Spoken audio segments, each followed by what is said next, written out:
저에게는 그 누나가 한 명 있습니다. 저희 누나와 저 이렇게 둘뿐인데요. 저희 누나가 생후 100일쯤 되었을 때 그때 어떤 일이 있었냐면은요. 집에 그때만 해도 이렇게 가스레인지 이런 게 없어가지고요. 뭐 굉장히 오래전 얘기 같지만 뭐 그렇진 않습니다. 가스레인지 이런 게 없어서 이제 그 가스 골로를 놓고 거기에 이제 누룽지를 끓이곤 했었습니다. 저희 누나가 100일 근데 100일이 아니겠죠? 100일이면 기어 다닐 수 없지 않습니까? 제가 잘못 기억하고 있는 것 같습니다. 이렇게 하여튼 기어 다닐 때 그때 그 골로 가까이 이렇게 가가지고 자칫 잘못해서 그 골로 위에 있던 그 누룽지가 이렇게 쏟아지게 된 것이요. 근데 저희 아버지가 정말로 잽싸게 이렇게 헐헐 날아가듯이 해서 저희 누나를 이렇게 확 끌어안으시고 그 본인의 등으로 그 뜨거운 누룽지를 팔팔 끓고 있던 누룽지를 다 받아냈습니다. 그래서 지금도 저희 아버지의 등에는 그 흔적, 화상의 흔적이 뚜렷하게 있습니다. 근데 만에 하나 자칫 잘못해서 저희 누나 그 아기 때 이렇게 해서 그 얼굴로 쏟아졌다면 굉장히 큰 사고가 될 뻔했는데, 물론 저희 아버지 등이 화상을 입은 것도 큰 사고입니다. 근데 그 등에 있는 그 화상의 흔적을 지금도 살펴보면은요, 저희 가족은, 저희 식구는 그것을 영광의 상처다라고 부릅니다. 딸의 목숨을 건진 것과 동일한 영광의 상처다. 근데 그 영광의 상처, 우리에게도요 마찬가지입니다. 우리에게도 그 영광의 상처 혹은 그 영광의 흔적이 우리 모두에게 하나씩은 있습니다. 그것이 뭐냐 하면 바로 오늘 말씀의 제목인 예수의 흔적이 있다라는 것이에요. 예수의 흔적, 예수님을 믿음으로써, 그 예수님과 동행함으로써, 그 예수님 곁에 나아감으로써 우리 마음에 새겨진 하나의 흔적이 있는데, 그것이 바로 예수의 흔적이라는 것이죠. 저는 오늘 말씀을 통해서 그 예수의 흔적에 대해서 함께 나눌 수 있기를 원합니다.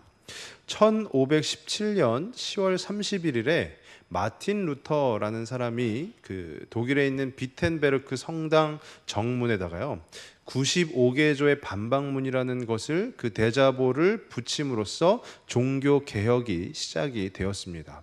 근데 이 종교 개혁 운동을 펼친 그 종교 개혁자들이 로마서와 함께 이 성경 말씀 중에서 가장 좋아했던 그 성경이 있습니다. 그것이 뭐냐면 바로 오늘 본문이 속하져 있는 갈라디아서입니다.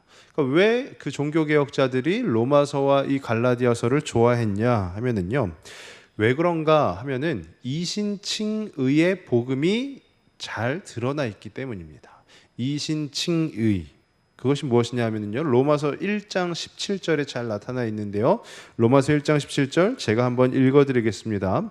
복음에는 하나님의 의가 나타나서 믿음으로 믿음에 이르게 하나니 기록된 바 오직 의인은 믿음으로 말미암아 살리라 함과 같으니라. 아멘.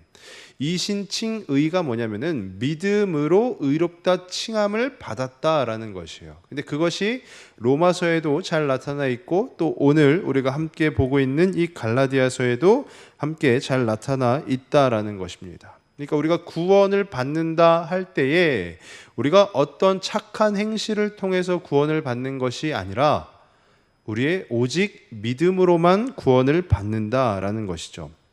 그런데 왜 갈라디아서에 그런 이신칭의 복음이 쓰여지게 됐느냐 보면은요, 당시 이 갈라디아 교회에, 갈라디아가 지역의 이름인데요, 이 갈라디아 교회의 성도들이 있을 것 아닙니까? 근데 이 성도들이 자꾸 현혹되는 겁니다. 자꾸 미혹되는 거예요. 어디에 미혹이 되냐 하면 율법주의에 자꾸 미혹이 되는 겁니다. 율법주의가 뭐냐면요, 율법을 지켜야지만 구원에 이를 수 있다라는 것이에요. 또 거기서 더 나아가서 우리는 언약 백성이기 때문에 그 아브라함이 베풀었었던 할례를 행해야지만 우리가 그 구원에 이를 수 있다라는 것입니다. 그에 대해서 바울이 지은 이 갈라디아서는, 야, 그게 사실이 아니다. 그 율법주의가 사실이 아니다. 거기로부터, 율법주의로부터 돌아서야 된다라는 그 권면의 내용을 담고 있는 그 성경이 바로 갈라디아서라는 것이에요. 자꾸만 믿음이 아니라, 복음이 아니라, 예수 그리스도가 아니라 그 비본질적인 것들에 집중하고 있는 그 갈라디아 교회 교인들에게, 그 성도들에게 사도 바울이 말하는 것입니다. 믿음이면 충분하다. 그리고 예수님 한 분만으로 충분하다. 그것이 바로 우리가 가지고 있는 복음이다라는 것이요. 근데 이 갈라디아서는 총 6장으로 구성이 되어 있습니다. 그 6장을 한번 좀 살펴보면요. 먼저 1장과 2장에는 뭐라고 되어 있냐면, 그 이신칭의 복음이 내가 말하는 것이 아니라, 사도 바울이 말하는 것이 아니라 하나님이 주신 것이다 라는 것과, 또 다른 사도들, 그 당시에 있던 다른 사도들도 이 이신칭의 복음을 인정하였다라는 것이죠. 그것이 1장과 2장에 기록이 되어 있습니다. 그럼 3장과 4장에는 어떤 내용이 있냐면요, 그 복음의 핵심이 율법에서 해방되고 자유를 누리는 것이다 라는 것이죠. 율법주의라는 것이 무엇입니까? 율법, 우리의 삶을 자꾸 올가매는 것 아니겠습니까? 뭘 하지 마라, 뭘 하지 마라, 뭘 하지 마라 하면서 우리의 삶의 자유를 박탈하고 있는 것이죠. 근데 그 복음의 핵심은 그 율법주의가 아니라 율법에서 해방되고 자유를 누리는 것이다 라는 것에 대해서 여러 가지의 근거를 제시하고 있습니다. 그것이 3장과 4장에 기록이 되어 있어요. 또 5장과 6장에서는요, 그리스도께서 주신 그 자유를 그 율법주의자들의 미혹하는 그 부분에 있어서 빼앗길 것이 아니라, 또 그 자유를 그렇다고 해서 너무 우리 인간들의 마음대로 방종할 것이 아니라 성령의 인도하심을 받아서 참된 자유의 삶을 살아야 한다라는 것을 권면하고 있습니다. 그러니까 복음이라는 것이 결국 우리에게 자유를 허락하는데, 그 자유라는 것이 우리 인간의 자유가 아니라 성령께서 우리 가운데 부어주시는 그 자유라는 것이에요. 그 자유 안에 우리가 머물 때 우리는 진정 예수님 한 분으로 만족한 그 신앙의 여정을 갈 수 있다라는 것입니다. 근데 오늘 저희가 함께 읽은 이 6장 17절의 말씀은요, 갈라디아서의 마지막 부분입니다. 이 6장 17절이 놓여 있고, 또 그 다음에 6장 18절에 인사함으로써 갈라디아서가 마치게 되는데요. 이 6장 17절 한 절이 어떤 부분에서 보면 이 갈라디아서 전체의 주제를 정리하고 있다, 이렇게 보아도 무방할 것입니다. 그 17절 말씀을 한번 이렇게 살펴보면요, 17절 상반절 다시 한번 보시면, 이후로는 누구든지 나를 괴롭게 하지 말라라고 되어 있어요. 이후로는 누구든지 나를 괴롭게 하지 말라.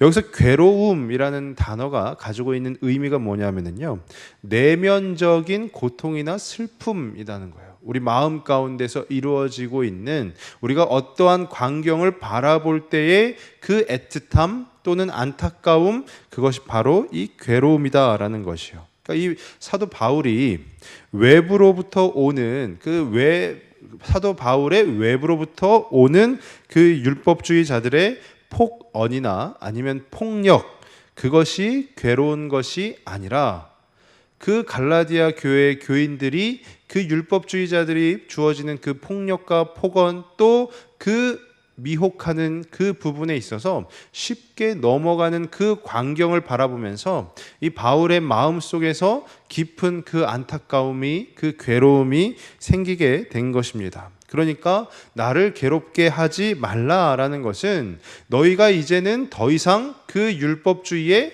빠지지 않았으면 좋겠다라는 것이 되겠죠. 근데 이후로는 이라고 했는데요, 이후로는 편지를 이제 마치는 거 아니겠습니까? 갈라디아 교회에 보내는 편지를 마치고 있는데, 이 편지를 마친 후에는 너희가 이 편지를 다 받아들이고 읽은 후에는 더 이상 그 율법주의에 미혹되지 말아라 라고 이야기를 하고 있는 것이에요. 그리고 그 17절 하반절에 보시면은 내가 내 몸에 예수의 흔적을 지니고 있노라 라고 되어 있어요. 내가 내 몸에 예수의 흔적을 지니고 있느라. 이 흔적이라는 것이요, 이 고대 사회에서는 어떻게 나타났냐 하면은요, 노예나 짐승을 식별하기 위해서 이렇게 도장을 찍는 것, 그것을 흔적이라고 표현을 했습니다. 저희도 요즘도 마찬가지 아니겠습니까? 저희가 가축을 이렇게 할 때에 소나 돼지를 할 때에 그 안에 이렇게 낙인을 찍죠. 그것이 바로 흔적이다라는 것이에요. 근데 바울이 지금 말하고 있는 이 예수의 흔적을 우리는 두 가지로 살펴볼 수가 있습니다. 그 두 가지가 뭐냐면요. 첫 번째는 실제로 육체적 고난으로 인한 상처를 말하는 것이에요. 사도 바울이 실제로 예수님을 믿으면서 예수님을 따르면서 당한 그 실제 육체적인 고난, 그 상처를 말하는 것입니다. 우리가 성경을 한번 좀 같이 찾아보면 좋겠는데요. 사도행전 14장 19절, 신약성경 212쪽입니다.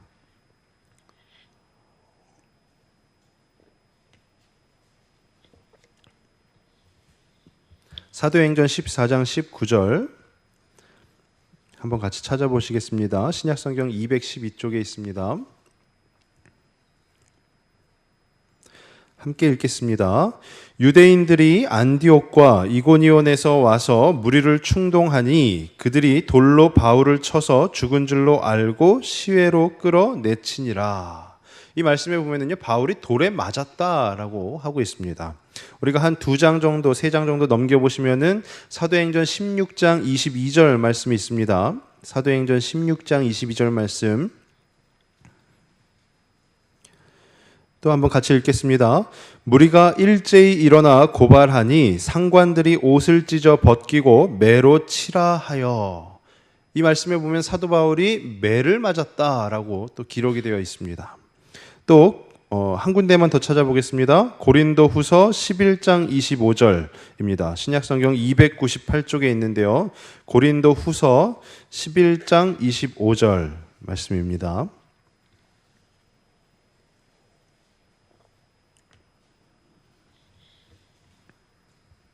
한 목소리로 함께 읽겠습니다. 3번 태장으로 맞고 1번 돌로 맞고 3번 파선하고 1주야를 깊은 바다에서 지냈으며 엄청나게 매를 맞았다라는 것이죠. 또 바로 한 장 넘겨보시면은 12장 7절이 있습니다. 12장 7절 말씀에 보시면은요, 여러 계시를 받은 것이 지극히 크므로 너무 자만하지 않게 하시려고 내 육체에 가시 곧 사탄의 사자를 주셨으니 이는 나를 쳐서 너무 자만하지 않게 하려 하심이라. 이 고린도후서 12장 7절 말씀을 보시면은요, 사도 바울이 그동안 돌에 치임을 당하고 매를 맞고 한 것이 한두 번이 아니죠. 한두 번이 아니고 엄청나게 많이 맞다 보니까 사도 바울이 이제 그만 병이 들게 되었다라는 것이에요. 저도 실제로 돌을 맞아본 적도 없고 매를 그렇게 심하게 맞아본 적도 없지만 우리가 돌에 맞고 매를 그렇게 수없이 맞다 보면은요, 이 몸에는 어떻게 되겠습니까? 몸이 멀쩡하겠습니까? 그렇지 않죠. 몸에는 여러 가지의 상처와 그 흔적들이 남기 마련입니다. 그러니까 이 갈라디아서 6장 17절에서 사도 바울이 얘기하고 있는 내가 내 몸에 예수의 흔적을 지니고 있노라, 그 첫 번째 의미가 실제 그 육체적 고난으로 인한 그 상처들을 말하고 있다고 보는 것입니다. 그럼 두 번째 의미는 무엇이냐면요, 그리스도와 연합한 삶의 실천적 의미다라는 것이요. 이것이 육안으로 드러나는 외부로부터 보이는 것이 아니라 그 마음 가운데 새겨진 흔적을 말하고 있는 것이에요. 이것이 무엇이냐면요, 수많은 고난 가운데서도 끝까지 예수를 놓지 않았다. 내 마음에 예수를 계속 날마다 새겼다라는 것이에요. 그것이 바로 예수의 흔적이다라는 것입니다. 이것은 그 예수님의 고난에 참여함으로 얻은 거룩한 증표다라는 것이에요. 한마디로 얘기하면 그 예수님을 기억하는 것이죠. 날마다 그 예수님을 기억하는 것입니다. 우리가 히브리서 3장 1절 말씀 제가 한번 읽어드리겠습니다. 그러므로 함께 하늘의 부르심을 받은 거룩한 형제들아, 우리가 믿는 도리의 사도이시며 대제사장이신 예수를 깊이 생각하라 라고 되어 있어요. 예수를 깊이 생각하라. 이것은 뭐냐면요, 예수를 기억하라 라는 것이에요. 언제? 매일매일 우리들의 삶 가운데에서 그 예수의 고난을 기억하라 라는 것이고요, 그 예수 그리스도께서 은혜를 베풀어 주신 것을 잊지 말고 기억하라 라는 것이요, 그리고 그것을 마음에 새기라 라는 것입니다. 그 마음에 한 번, 두 번 새기다 보면, 그게 자꾸 쌓이다 보면 그 마음에 바로 그 예수의 흔적이 된다라는 것이죠. 그 흔적이 남는다라는 것입니다.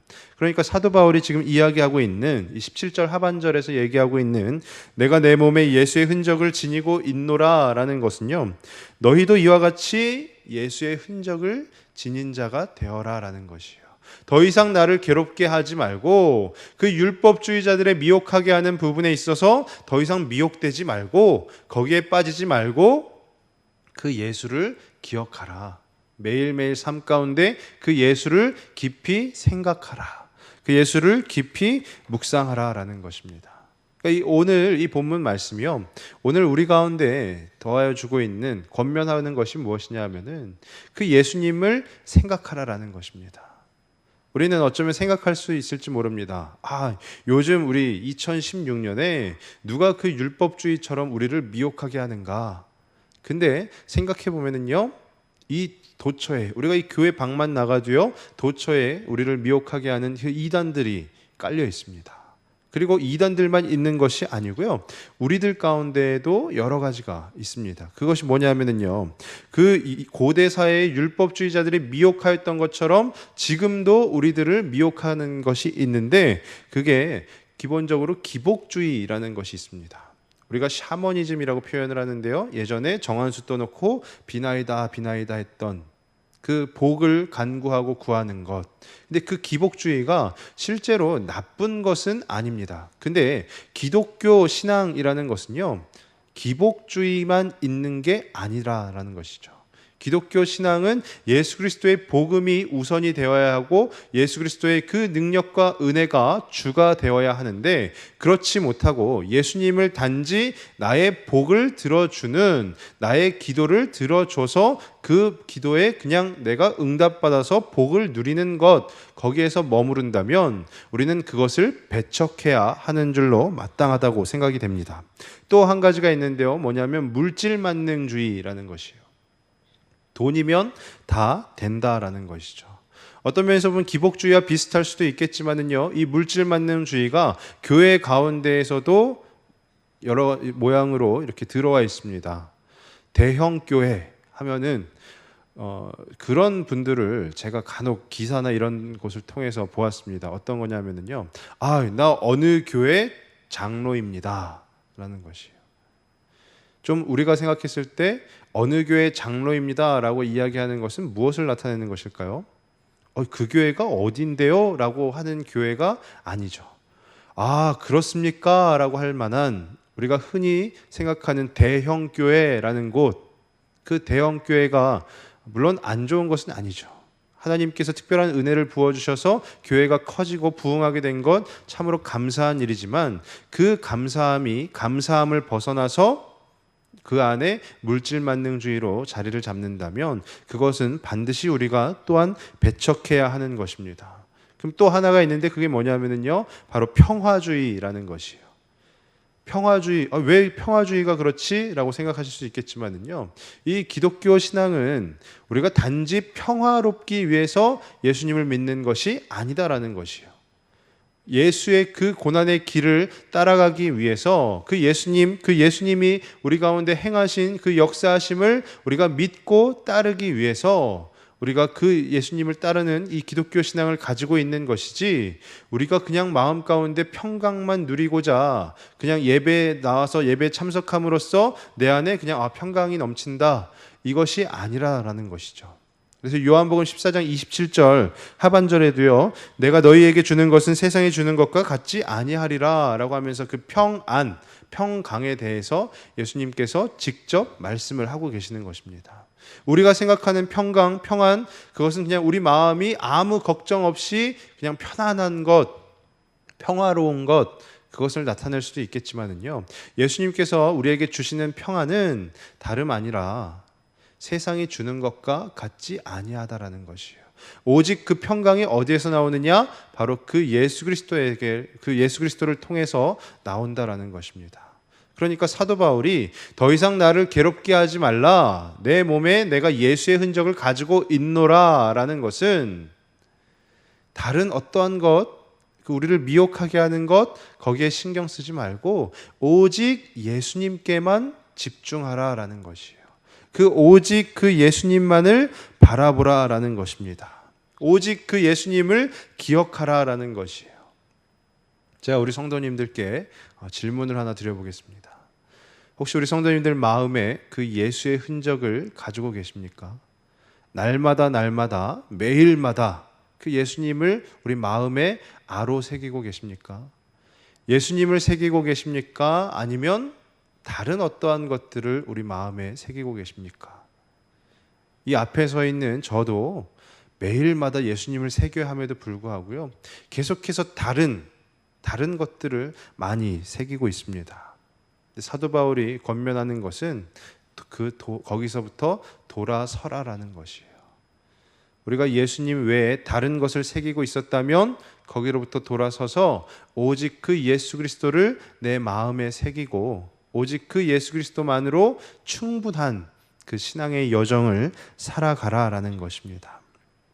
그것이 바로 그 예수 그리스도 고난에 동참하는 것이고 그 고난 가운데서 우리가 은혜를 누리는 길인 줄로 믿습니다. 근데요, 그렇게 하기 위해서는요, 끊임없는 노력이 필요합니다. 우리가 우리 마음 가운데 예수 그리스도로 새기기 위해서는, 그 흔적을 만들기 위해서는 끊임없는 노력이 필요합니다. 바로 섞이지 않는 노력이 필요합니다. 우리가 깨끗한 물이 있는데요, 이 물에 검정 잉크 한두 방울만 떨어져도 그 물은 시커멓게 변해버립니다. 그러니까 얼마나 힘든 노력이 필요하겠습니까? 그 깨끗한 물을 시커멓게 만들지 않기 위해서 우리는 끊임없는 노력을 해야 되는 것입니다. 제가 예전에 청년 시절에 이렇게 청바지를 주로 입지 않습니까? 제 청바지를 보면은 제 청바지에 공통점이 하나 있었습니다. 그게 뭐냐면 오른쪽 허벅지 부분에 항상 이렇게 구멍이 뚫려 있었어요. 청바지는 이렇게 찢어서도 입긴 하지만 저는 그런 사람은 아니었고요. 오른쪽 허벅지 부분에 항상 구멍이 뚫려 있었습니다. 무슨 구멍이냐? 제가 그때까지만 해도 교회에서 이렇게 여러 가지 봉사를 하면서 하루에만 예배를 한 5번, 6번 드렸는데요. 볼펜으로 청바지 이렇게 허벅지를 찍어서 그걸 돌리는 겁니다. 제가 예배 시간에 왜 그런 일을 했을까요? 졸리니까 그런 거죠. 졸지 않기 위해서 허벅지를 찍어서 볼펜으로 돌리는 거예요. 근데 그게 한 번 돌려서 끝나면 상관이 없는데 계속 돌리는 겁니다. 왜 계속 돌릴까요? 계속 졸리니까 계속 돌리는 것이죠. 그러니까 제가 입는 청바지마다 구멍이 나는 것입니다. 저희 사촌 형이 한 명 있습니다. 지금 저랑 같이 어느 교회에서 부목사 생활을 하고 있는데요. 이 형은 운동을 한 사람도 아닌데 이 손 윗부분이 굳은 살이 배겼습니다. 여기가 굳은 살이 배기기 정말 쉽지가 않거든요. 근데 왜 그러냐면요, 예배 시간마다 이 형은 이 손을 계속 이렇게 누르는 거예요. 혈액순환이 잘 안 돼서 누르겠습니까? 졸리니까 누르는 거죠. 끊임없이 노력을 하는 것입니다. 우리가 깨어있기 위해서 끊임없이 노력을 할 때에 그때 우리는 그 예수의 흔적을 우리 마음 가운데 새길 수 있다라는 것이에요. 그 예수의 흔적이 어떠한 것이냐면요, 저희 누나가 아기 때는 그 뜨거운 누룽지를 뒤집었을 뻔하였지만 또 초등학교 때는 어떤 일이 있었냐면요, 저희 아버지가 방문을 이렇게 닫는데 그 문 사이에 손이 낀 겁니다. 손톱이 빠졌어요. 손톱이 빠졌는데 그 이후로 새 손톱이 나는데도 불구하고 손톱이 이렇게 일그러져서 나는 것이에요. 물론 손이 예뻐야 좋겠죠. 근데 그 손톱이 일그러지니까요, 그게 어떤 하나의 이제 자기의 핸디캡이 되는 것이에요. 어디 가서 손을 이렇게 당당하게 펼치지 못하는 것입니다. 그래서 예전에 남자친구가 있을 때 남자친구가 반지를 껴준다라고 하는데 반지를 왼쪽 손에 보통 끼지 않습니까? 근데 왼쪽 손이 손톱이 일그러진 거예요. 그랬더니 남자친구한테 당당하게 오른손을 이렇게 내밀었다라는 겁니다. 그걸 보여주기 싫어서. 근데 저희 아버지가 저희 누나의 손을 지금도 이렇게 딱 바라보시면은 굉장히 그 애틋함이 있습니다. 왜 애틋할까요? 본인의 잘못으로 인해서 그 딸의 손톱이 일그러졌기 때문에 굉장히 애틋해합니다. 근데 제가 그 광경을 보면서 생각한 것이 바로 그 예수의 흔적이라는 것이에요. 예수님께서 우리 마음 가운데 우리가 예수 그리스도의 고난에 동참하고자 나날이 매일마다 그 흔적을 새겼을 때에 예수님께서 그 흔적을 보시면서 얼마나 애틋해 하시겠습니까? 나를 새기기 위해서 너의 마음에 이 예수의 흔적, 그 고난에 동참한 예수 그리스도와 연합한 그 증거, 그 증표가 새겨져 있구나 하면서 얼마나 애틋해 하시겠습니까? 근데 반대로 애틋해 하시기만 하지는 않을 것 같습니다. 아마 또 굉장히 좋아하실 것입니다. 기뻐하실 것이에요. 제가 얼마 전에, 몇 달 전입니다, 저희 아들이 그 판박이라고 해가지고요, 이렇게 스티커를 이렇게 막 새겨서 쫙 뜯어내면은 그게 이제 붙는 그런 애들 놀이 기구가 있는데요. 그 어느 날 갑자기 그 판박이를 보통 벽에나 아니면 종이에 하는데 제 이 허벅지에다가 이렇게 판박이를 막 하는 거예요. 그래서 싹 뛰면서 제 허벅지에 이제 그 로봇 그림이 있습니다. 근데 그걸 보면서 이 친구가 매일매일 확인을 하는 겁니다. 저도 지우고 싶은데 그게 잘 지워지지가 않더라고요. 근데 매일매일 확인을 하면서 매일매일 기뻐하는 겁니다. 자기가 아빠의 몸에 뭔가 하나를 새겼다. 그러면서 그걸 굉장히 기뻐하더라고요. 제가 그 모습을 보면서도 예수의 흔적을 생각하는 것입니다.